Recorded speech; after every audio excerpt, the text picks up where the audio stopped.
Princess H stood before the High Council chamber, her crystalline skin glowing with anger. The light under her transparent flesh pulsed red and orange, colors that meant displeasure in her people's language. Around the great circular room, the 12 council members sat in their floating chairs, watching her with their large, dark eyes. "This is madness," she said, her voice echoing off the crystal walls. "You want me to marry a human, a primitive creature from a backwater colony." Her father, Emperor Or, remained calm on his throne.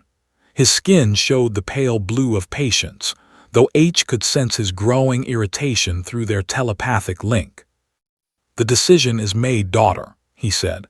"The marriage alliance with Terra Nova will proceed." H's hands clenched into fists. At 300 years old, she was still young by standards, but she had studied the lesser species of the galaxy. Humans were short-lived creatures who barely lived a century. They had no telepathic abilities, no crystal technology, and their ships could barely cross between star systems. "Father, please think about this," she said. "The Empire has existed for 50,000 years. We have conquered 100 worlds and brought peace to entire sectors.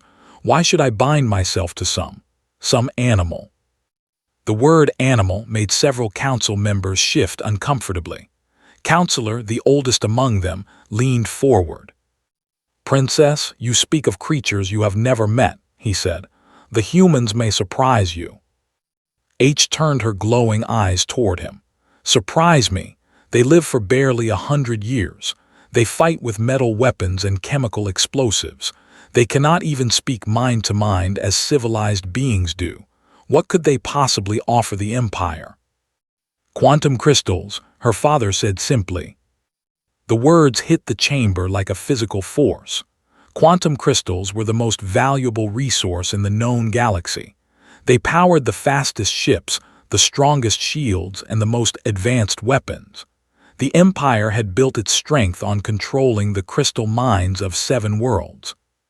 "Terra Nova sits on the largest deposit ever discovered," Emperor Or continued.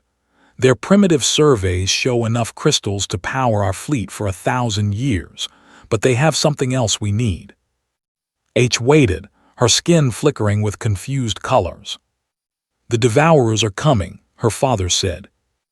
A chill ran through the chamber. The Devourers were machines, ancient and hungry. They moved from system to system, consuming entire worlds and turning them into more of their kind. No one knew where they came from, but everyone knew what they left behind: empty space where planets used to be. "The humans have offered an alliance," Emperor Or explained. "They will share their crystal deposits with us. In return, we will protect their colonies from the Devourers. The marriage seals this agreement." H felt her anger drain away, replaced by cold understanding. This was not about love or even politics. This was about survival. "But why me?" she asked. "Send one of the minor nobles, someone expendable." Her father's skin flashed bright white, the color of absolute authority. "Because you are my heir," he said. "Because this alliance must be seen as important, and because," he paused, "because something about these humans troubles me. Their leader, Governor, he thinks differently than other species we have met. When our diplomats spoke with him, he made decisions too quickly, as if he had already planned for every possibility." H had heard stories about human unpredictability. They were known for making choices that seemed random, even self-destructive. Other species found this disturbing. "I have studied their files," she said. "Humans are emotional creatures. They make decisions based on feelings instead of logic. They fight wars over ideas instead of resources. How could such beings be trusted?" "That is exactly what worries me," her father replied, "and why I need someone I trust to learn their true nature." Counselor spoke again. "The marriage contract is already prepared, Princess. The human delegation arrives tomorrow.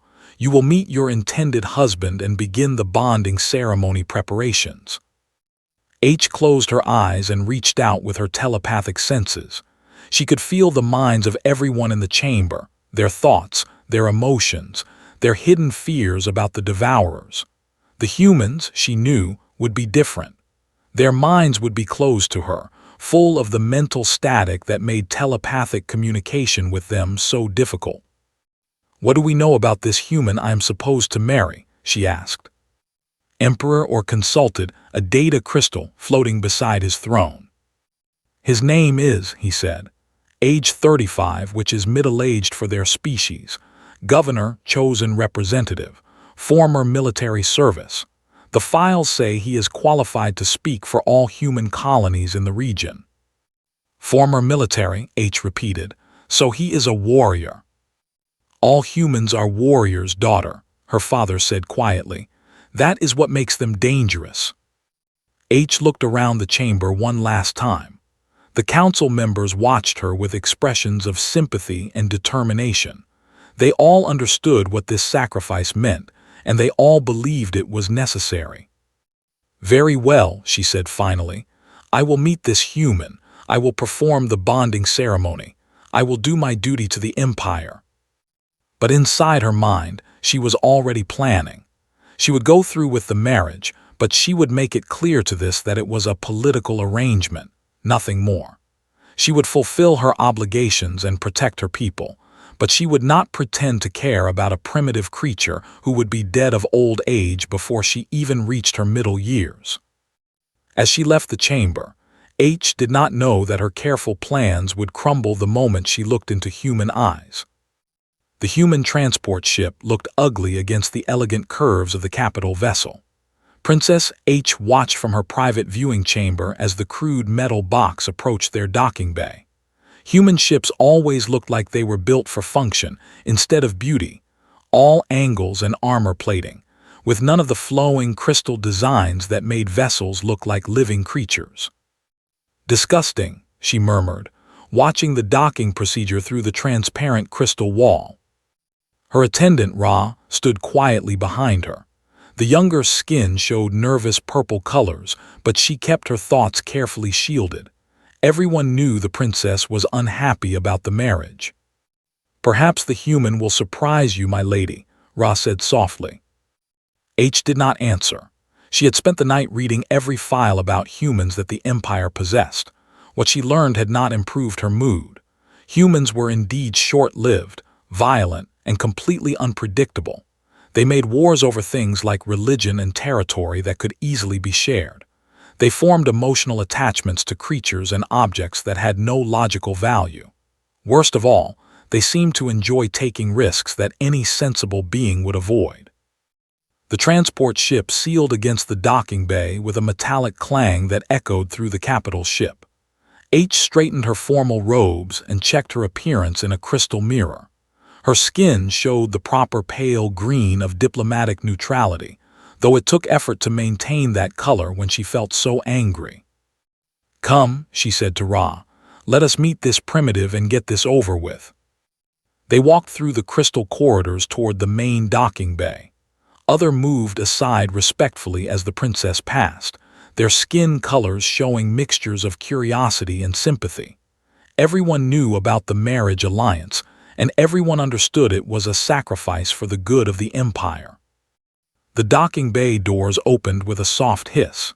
H stepped onto the observation deck overlooking the bay floor, expecting to see a group of human diplomats in their usual dark, formal clothes. Instead, she saw something that made her pause. A single human stood beside the transport ship. He was tall for his species, probably just over 6 feet, with dark hair and olive skin. He wore a simple black uniform that looked more military than diplomatic, with no decorations or badges of rank. But it was not his appearance that caught H's attention. It was his stillness. Most humans moved constantly, shifting their weight, touching their faces, making small gestures with their hands. This one stood perfectly motionless, his hands at his sides, his eyes scanning the docking bay with the kind of awareness she had only seen in trained hunters. "That is him?" she asked Ra. "According to the identification signal, yes, my lady. Representative of Terra Nova Colony." H reached out with her telepathic senses, trying to get a reading on the human's emotional state. With most species, she could sense basic feelings of fear, anger, happiness, confusion.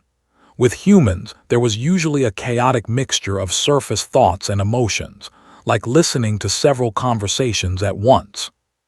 From she sensed nothing at all. The absence was so complete that for a moment, H wondered if there had been some mistake. Was this creature even alive? But no, she could see him breathing, could see his eyes tracking movement around the docking bay. He was definitely alive and aware. So why could she not read him? "My lady," Ra asked, "should we proceed with the formal introduction?" H did not answer.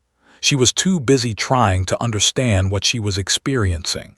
In her 300 years of life, she had never encountered a completely unreadable mind.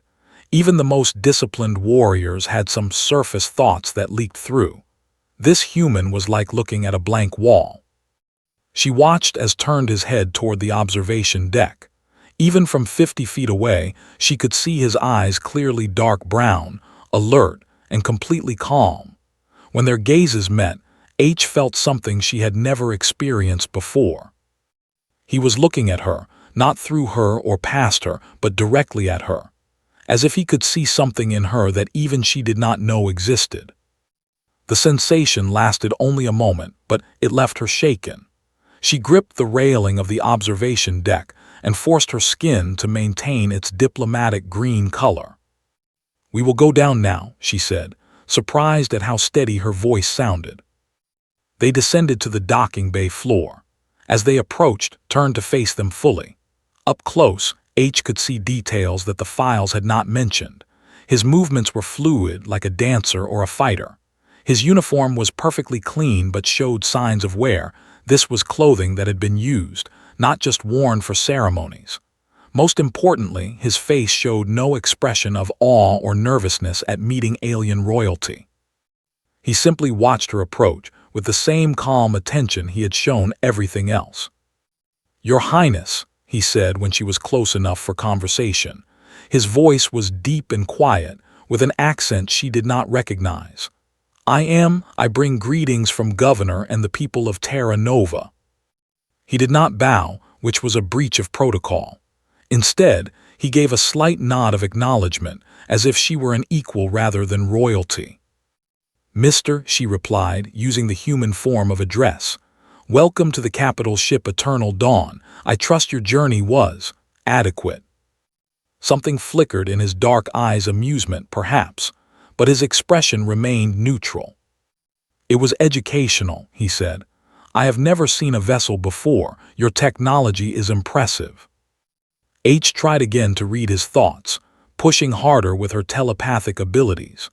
Most humans would have shown some reaction to such a probe: confusion, discomfort, or the mental static that came from trying to process psychic contact.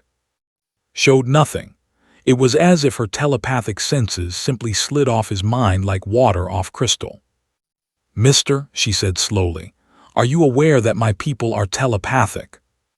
"Yes," he replied simply. "And you feel no discomfort from our mental contact?" For the first time smiled. It was a small expression, barely visible, but it changed his entire face. "Your Highness," he said, "I feel no mental contact at all."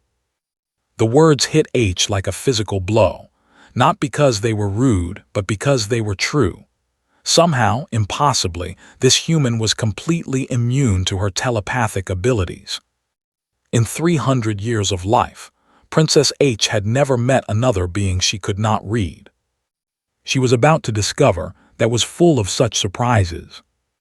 The formal introduction ceremony took place in the Crystal Hall, the most beautiful chamber on the Eternal Dawn. Walls of pure quantum crystal surrounded them, glowing with soft blue light. Hundreds of nobles had gathered to witness the meeting between the princess and her intended husband. H sat on a smaller throne beside her father's, wearing the ceremonial robes of her rank. The fabric was woven with threads of crystal fiber that caught and reflected the light from the walls. She looked every inch the alien princess, beautiful, otherworldly, and completely in control. Stood in the center of the hall, surrounded by curious but showing no signs of discomfort. He had been given formal clothes to wear, a dark blue jacket with silver fastenings that resembled military dress uniform. On a human, it looked strange but dignified. Emperor Or rose from his throne to begin the ceremony. "Noble beings of the Empire," he announced, his voice carrying clearly through the crystal chamber. "Today, we witness the beginning of a new alliance. The human colonies and our empire shall be joined through the sacred bond of marriage between my daughter and this representative of Terra Nova." Polite mental applause rippled through the gathered nobles, a sensation like gentle waves of approval that H could feel in her mind. But beneath the politeness, she sensed doubt and curiosity. Everyone wanted to know more about this strange human who stood so calmly among them.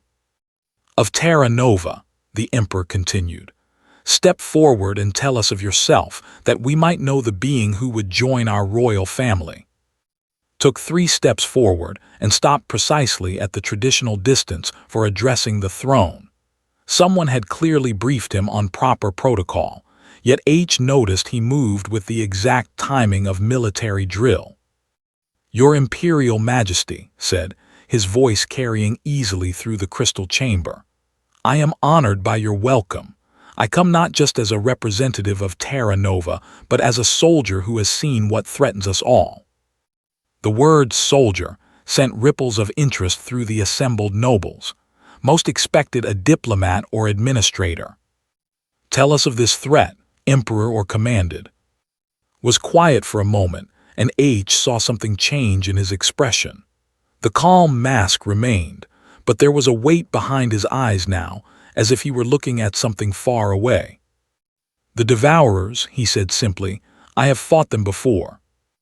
A shocked silence fell over the crystal hall. No one fought the Devourers and lived to speak of it. The machine creatures left no survivors when they consumed a world. "That is impossible," Counselor said from his position near the throne. "No being has ever engaged the Devourers in battle and survived." Turned slightly to look at the Counselor. When he spoke, his voice was completely steady. "Counselor, with respect, you are wrong. I was at when they came. I was part of the defense fleet. 12 of us survived out of 43,000. The number hit the assembly like a physical blow. 43,000 was larger than many military units. The idea that only 12 beings had survived such a battle was almost unthinkable. H found herself leaning forward on her throne. This was not the simple colonial representative she had expected. This was a combat veteran who had survived what should have been certain death. "How?" she asked, speaking for the first time since the ceremony began. Turned to face her directly. Again, she felt that strange sensation of being truly seen. "We learned to think differently, Your Highness," he said.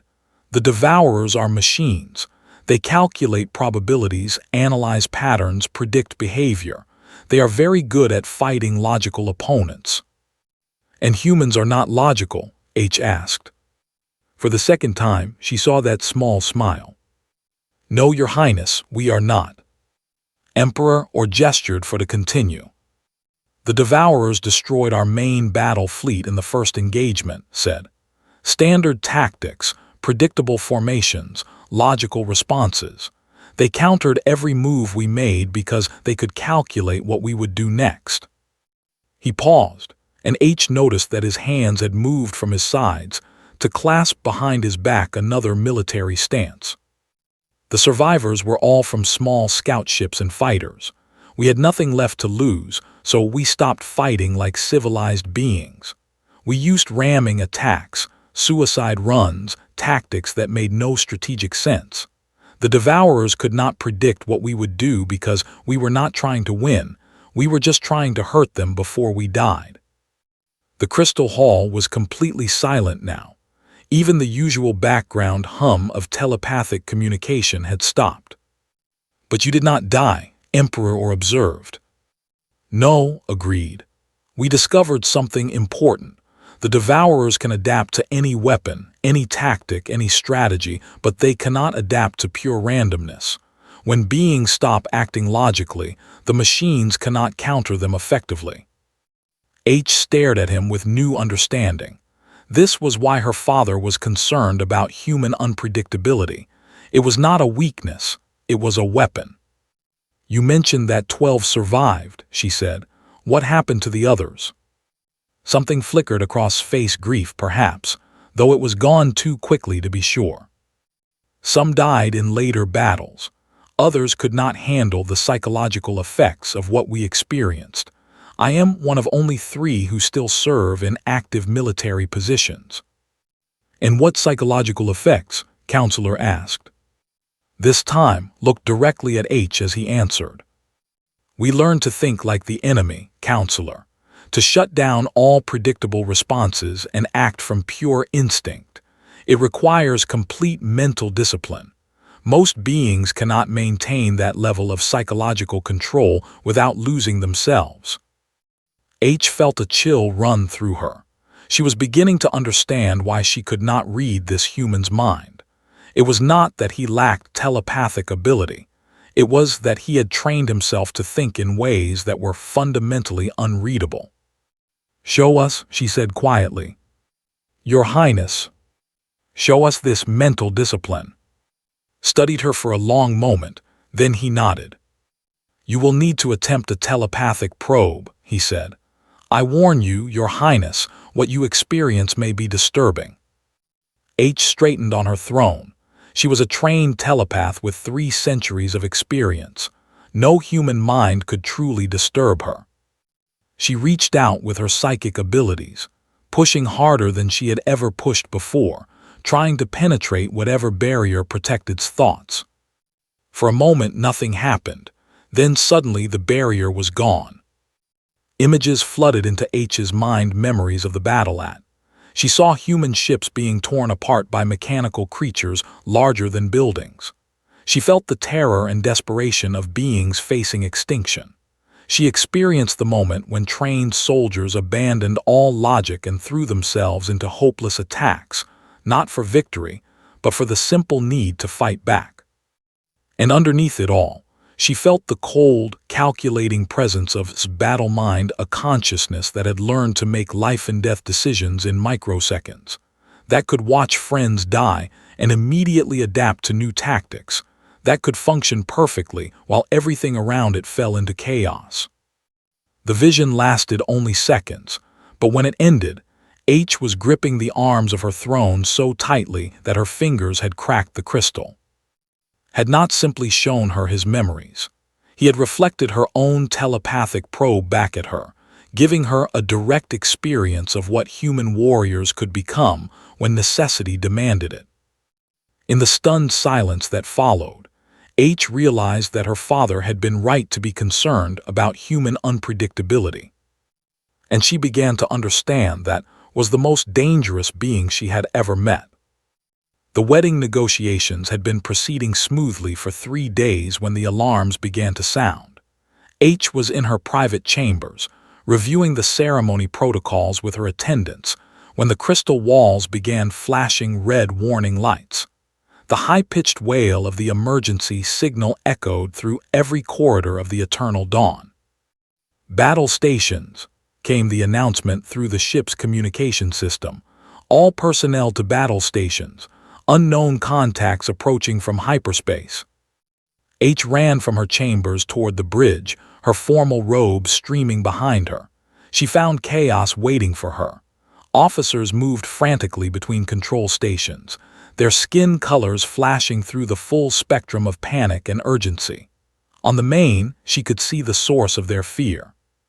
3 massive shapes hung in space where moments before there had been nothing. The Devourer scout ships looked like mechanical spiders made of dark metal, each one larger than a battle cruiser.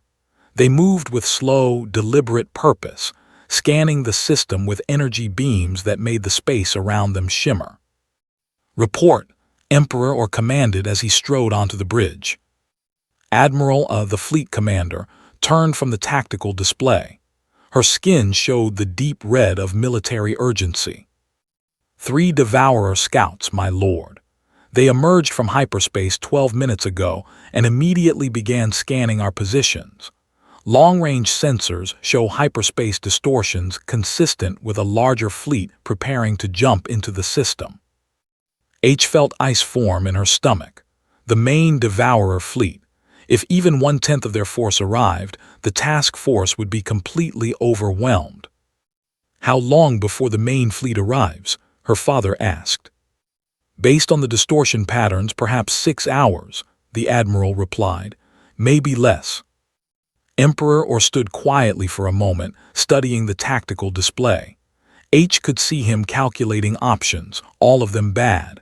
The nearest reinforcements were days away.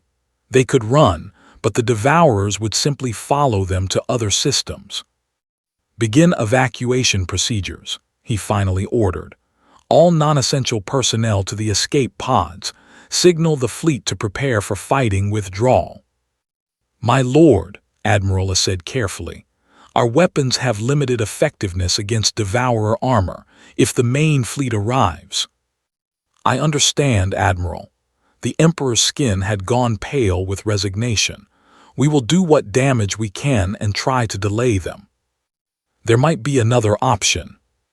Everyone on the bridge turned toward the source of the new voice. Stood in the doorway, still wearing his diplomatic clothes, but somehow looking more like a soldier than he had in military uniform. Mr. Emperor, said formally, you should be preparing for evacuation with the other civilians. Stepped onto the bridge, his eyes already studying the tactical displays. With respect, Your Imperial Majesty, I am not a civilian, and I have experience fighting these things. Admiral A's skin flashed dismissive orange. Mister, we appreciate your concern, but this is not a small colony defense. We are facing a Devourer fleet. Nodded calmly. Yes, Admiral, I can see that. May I ask what your current battle plan involves? Standard defensive formation, she replied stiffly. We will engage them at maximum range with our most powerful weapons and conduct a fighting withdrawal to draw them away from inhabited systems. And how successful have such tactics been against the Devourers in the past? The question hung in the air. Everyone on the bridge knew the answer. Standard tactics had never succeeded against the Devourers, ever. Emperor studied with new attention. You mentioned another option, mister. What did you have in mind? Moved to the tactical display, his fingers dancing over the controls with surprising familiarity. The Devourers have one significant weakness, he said. They adapt to whatever you use against them, but they need time to analyze and counter new threats. If you hit them with something completely unexpected, something that makes no tactical sense, you can hurt them before they adjust. He called up a 3-dimensional image of the Devourer scout ships. These scouts are not just gathering intelligence. They are preparing tactical analysis for the main fleet. Everything we do against them will be studied and countered when the big ships arrive. Which is why we must destroy them quickly, Admiral said. No, replied. Which is why we must make them think they understand us while preparing something they cannot predict. H found herself moving closer to the display. There was something in his voice now that had not been there during the diplomatic meetings. A cold certainty that reminded her of the battle memories he had shared with her. Explain, Emperor commanded. Highlighted the wedding preparations that were still ongoing on several decks of the ship. In 4 hours, we are supposed to begin the formal marriage ceremony. The Devourers will detect these preparations. They will analyze the energy signatures, the crew positions, the defensive formations. They will conclude that we are proceeding with a peaceful celebration while preparing a standard military response. Because that is exactly what we are doing, Admiral pointed out. Smiled, and H recognized it as the same expression he had shown when she first met him. It was not happiness, it was the look of a predator. Admiral, what if the wedding ceremony was not a distraction from our military preparations, but the core of our attack strategy? Silence fell on the bridge.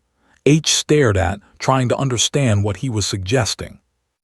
"Mister," her father said slowly, "are you proposing that we use a wedding ceremony as cover for a military operation?" "Not as cover, Your Imperial Majesty, as the operation itself." Manipulated the tactical display, showing the positions of ships around the Eternal Dawn. The Devourers expect logical military responses, ship formations, weapon deployments, defensive patterns. They do not expect an attack that comes from the middle of a celebration, using resources that should be focused on ceremony instead of combat. Admiral A's skin flashed skeptical yellow. "What exactly are you suggesting we attack with? Wedding decorations?" "Admiral, how many small ships do we have? Shuttles, transports, personal craft?" "Perhaps 50, but they are not armed for combat." "They do not need weapons," said. "They need volunteers." The cold certainty in his voice made everyone on the bridge pay closer attention. "Mr. Emperor," or said carefully, "what kind of volunteers?" Turned to face the Emperor directly. "Your Imperial Majesty, I am suggesting a direct boarding assault on the Devourer command ship. A small force of volunteers, using fast ships to penetrate their defenses during the confusion of what appears to be a peaceful ceremony. Once aboard, we target their command systems and disable their ability to coordinate the main fleet's arrival." The bridge fell completely silent. Admiral A's skin went through several colors before settling on shocked white. "That is suicide," she said flatly. "No one has ever successfully boarded a Devourer vessel." "Because no one has ever tried," replied. "They expect attacks from ships and weapons. They do not expect beings to come aboard and fight them hand to hand." H stared at him, understanding finally dawning. "You want to fight them like humans fight," she said. "Up close, personal, illogical." Nodded. "Your Highness understands perfectly. The Devourers can counter any weapon, adapt to any tactic, but they cannot predict pure human stubbornness backed by technology." Emperor, or studied the tactical display for a long moment. "How many volunteers would you need for this assault?" 20 beings maximum, small enough to avoid detection, large enough to reach the command center. "And you believe this plan could succeed?" Looked directly at the Emperor, his expression completely serious. "Your Imperial Majesty, I believe it is our only chance.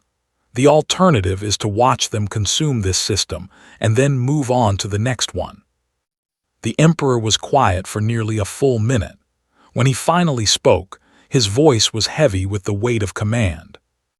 "Very well, mister, you have your volunteers, but I have one condition." "Yes, Your Imperial Majesty." "My daughter will accompany your assault team." H felt the world shift around her. "Father, what?" Emperor, or looked at her, with something she had never seen in his eyes before, complete confidence in her abilities. "Daughter, you are the strongest telepath in the Empire. If this plan is to succeed, it will need someone who can disrupt Devourer command systems from the inside. That someone is you." For the first time since meeting him, H saw surprise flicker across face. But it was followed immediately by something else: professional assessment, and she realized approval. "Your Highness," he said formally, "it would be an honor to have you on the team." As alarms continued to sound throughout the ship, H realized that her marriage was about to begin in the most unlikely way possible, with a suicide mission against humanity's greatest enemy. The assault team gathered in the shuttle bay, while wedding music still played through the ship's communication system. H had changed from her ceremonial robes into form-fitting combat armor made of crystalline plates that glowed with protective energy fields. 18 volunteers stood with her, each one a veteran warrior despite their roles as diplomats and crew members. Wore human military gear, matte black armor that looked crude beside the elegant equipment, but which moved with him like a second skin. He carried weapons H did not recognize, devices that looked more like tools than the energy weapons her people preferred. "Remember," said as he checked the equipment one final time, "we are not trying to destroy the ship. We want to disable their command systems and disrupt their communication with the main fleet. If we can delay their arrival by even a few hours, the Eternal Dawn can escape to warn other systems." One of the warriors, Captain N, raised a question. "Human, how do we know our weapons will function aboard their vessel?" Hefted one of his strange tools. "Captain, these are not energy weapons. They use chemical explosives and metal projectiles. Very primitive by your standards, but the Devourers have never encountered anything like them. They cannot adapt to technology they have never seen." H listened to his explanation while studying his movements. The calm diplomatic mask was completely gone now. This was, as he truly was, a soldier preparing for what he knew might be a suicide mission, but approaching it with the same methodical precision she had seen in his memories. "Boarding shuttles are ready," announced the bay controller. "The ceremony has begun on schedule. All Devourer attention is focused on the main ship." Through the bay's viewing ports, H could see the 3 massive enemy vessels hanging in space like metal spiders waiting to strike. They had moved closer during the past hour, clearly analyzing the formations and wedding preparations. "Teams of 4 said, "We go in from different angles, fast and silent. Remember, once we are aboard, we stay together. No heroics, no individual actions. We move as one unit toward the command center." The assault shuttles were small, fast craft designed for stealth rather than combat. As H strapped herself into the pilot's seat beside, she realized her heart was beating faster than it had in decades. Not from fear, from excitement. For the first time in her 300-year life, she was about to do something completely unpredictable. "Launch in 3, 2, 1, go." The shuttles shot from the bay in different directions, their paths calculated to look like ceremonial flyovers celebrating the wedding. The Devourer ships detected them immediately but showed no alarm. Why would wedding guests pose any threat? H watched the massive hull of the command ship grow larger on their approach screen. Up close, the Devourer vessel looked even more alien and threatening. Its surface was covered with mechanical details that hurt to look at, patterns that seemed to shift when observed directly. "Docking in 15 seconds, said, his voice completely steady. "Remember, Your Highness, once we are inside, I need you to disrupt their internal communication. Can your telepathic abilities affect mechanical minds?" "I do not know," H admitted. "I have never tried." "Then we are about to find out together." The shuttle hit the Devourer hull with a soft thump. Cutting tools immediately began carving through the metal surface, opening a hole just large enough for the team to enter. As soon as the gap was wide enough, dropped through it into the alien ship. H followed him into a corridor that looked like the inside of a machine. Everything was metal and crystal, pulsing with energy that made her skin crawl. Strange mechanical sounds echoed from the walls, and the air tasted of electricity and something else she could not identify. The other teams had successfully boarded as well. Through her telepathic link with the warriors, H could sense their positions throughout the ship. They were all moving toward the command center, following's plan perfectly. But the Devourers had noticed the intrusion. Mechanical defenders began appearing in the corridors, spider-like constructs with multiple arms ending in cutting tools and energy weapons. They moved with inhuman speed and coordination, clearly designed to eliminate any organic life that entered their ship. Opened fire with his primitive weapons, and H watched in amazement as the metal projectiles punched through Devourer armor that should have stopped any attack. The machines stumbled and fell, their adaptive systems unable to counter technology they had never encountered. "This way," shouted over the sound of combat. "The command center is 3 levels up." They fought through corridor after corridor, the energy weapons providing covering fire while chemical explosives cleared path through mechanical defenders. H discovered that her telepathic abilities could indeed affect the Devourers, not by reading their thoughts, but by sending mental static that disrupted their coordination systems. But for every machine they destroyed, two more appeared. The ship was beginning to adapt to their tactics. H called as they reached a junction in the corridor. "There are too many of them. We cannot reach the command center this way." Paused for a moment, his dark eyes calculating rapidly. Then he did something that surprised everyone. He smiled. "Your Highness," he said, "how much explosive force can your crystal armor absorb?"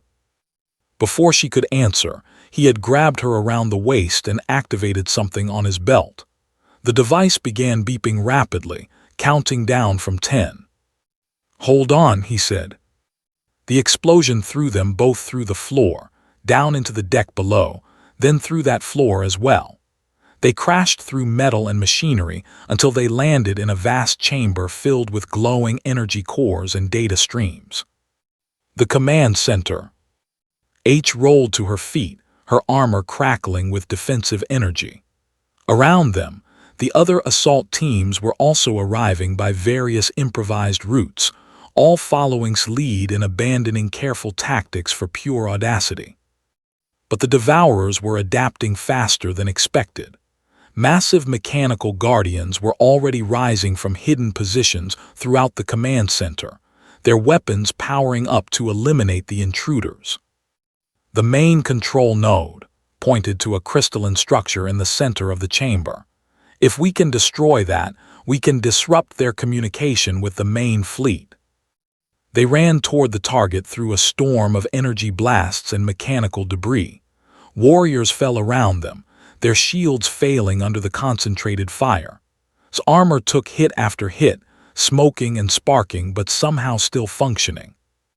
Just as they reached the control node, one of the mechanical guardians fired directly at H. She saw the energy blast coming but knew she could not dodge in time. Threw himself between her and the weapon. The blast hit him full in the chest, sending him flying backward to crash against the base of the control node. His armor was completely destroyed, and H could see blood spreading across his uniform. But somehow, impossibly, he was still moving. "Your Highness," he gasped, reaching for something on his belt. "The control node, you have to disrupt it with your telepathy." H knelt beside him, her hands glowing with healing energy.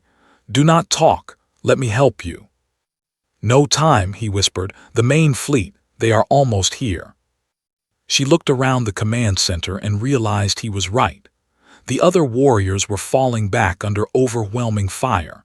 In moments, they would all be dead and the mission would fail. Unless she could do something the Devourers would never expect. H placed her hands on the control node and opened her mind completely.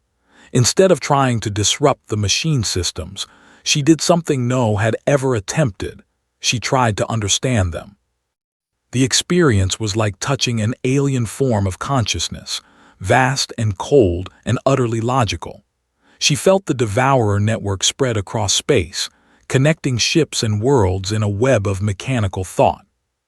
And in that moment of contact, she showed them something they had never experienced before. She shared memories with them, the human experience of fighting against impossible odds, not for logic or calculation, but for love and loyalty and hope. She showed them what it meant to sacrifice for others, to choose emotion over efficiency, to value individual life over collective success. The shock of experiencing human emotion overloaded the Devourer command systems.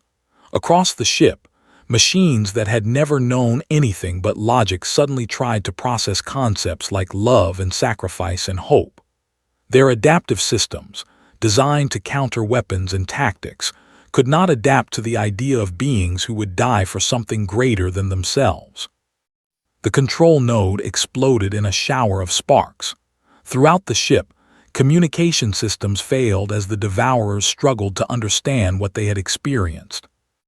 In space, The main fleet's arrival was delayed, as the command ships tried to process data that made no logical sense.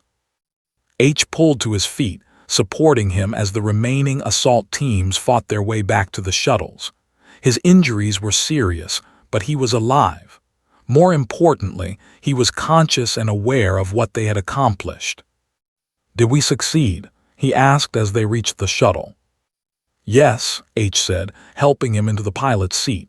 "We gave them something they cannot adapt to." "What was that?" For the first time since meeting him, H allowed her true feelings to show on her face. "Humanity," she said simply. 3 days later, the wedding ceremony finally took place aboard the Eternal Dawn, but it was a very different celebration than anyone had originally planned. The marriage between Princess H and was no longer a political alliance between species. It was the union of two beings who had seen each other's true nature in the most dangerous circumstances possible. As they exchanged vows in the Crystal Hall, H reflected on how completely wrong she had been about humans. She had thought they were beneath them because they lacked telepathy and advanced technology. She had not understood that their greatest strength was not what they could do, but what they were willing to do. Had shown her that courage was not the absence of fear, but the willingness to act despite it. He had demonstrated that love was not weakness, but the greatest source of strength any being could possess. When the ceremony concluded and they were officially joined as husband and wife, H looked into his dark eyes and saw her future. Not just as a princess fulfilling her duty to the Empire, but as a being who had found something worth living for. The Devourers would return, she knew. They always did. But when they came, they would face something they had never encountered before, two species united not just by political necessity, but by genuine understanding and shared purpose. And that, H realized, was something no machine could ever adapt to counter.